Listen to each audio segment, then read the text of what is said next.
చదువుకొని డిగ్రీలు తీసుకున్నా కూడా ఇంత ఆనందం రాదు. అసలు ఏమైందంటే మేము ఆ టికెట్లు తీసుకోగానే మా ఆనందం కాదు, అస్సలు చెప్పలేము ఆనందం. ఆ టికెట్లు తీసుకోగానే టోకెన్లు మేమైతే కాలినడక ద్వారా వెళ్ళి పైకి వెళ్ళేసరికి మా డాడీ రూమ్ తీసుకుంటూ వెళ్ళి ఆ రూమ్లో పడుకున్నాం. మాకైతే మధ్యాహ్నం 2 గంటలకు వచ్చింది దర్శనం. అయినా కూడా మేము పొద్దుగాల లేచి 9 రూమ్లోంచి బయటకు వచ్చేసినాం. రాగానే టిఫిన్ తినేసి ఇంకా మేము వెళ్ళిపోయినాం లైన్లోకి. నా చేతిలో ఉంది ఏంటిదో తెలుసా, అక్కడైతే కొన్ని సిల్వర్ ఐటమ్స్ అమ్ముతురు. సిల్వర్ అంటే వెండి కాదు, ఆ టైప్లో ఒక ఐటమ్స్ అమ్ముతుర్రు కొన్ని. అంటే మన కోరికలను బట్టి అవి వేయాలంట.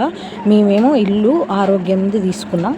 మేమైతే లోపలికి వెళ్ళిపోయినాక మేమైతే వెంగమాంబలో అన్నప్రసాదం తిన్నామండి. నాకైతే చాలా హ్యాపీగా అనిపించింది, చాలా టేస్ట్ ఉంది. ఆ వీడియో అయితే మా హస్బెండ్ దాంట్లో ఉంది. ఎట్లయినా ఆయన్ని రిక్వెస్ట్ చేసి నేను ఆ వీడియో అయితే పోస్ట్ చేస్తాను. అప్పుడు మేము లైన్లోకి వెళ్ళి నించుంటే నైట్ 9:30 అయిందండి మా దర్శనం. ఆ వెంకటేశ్వర స్వామి రూపాన్ని చూసినాక నా కళ్ళల్లో నీళ్ళైతే ఆగలేదు.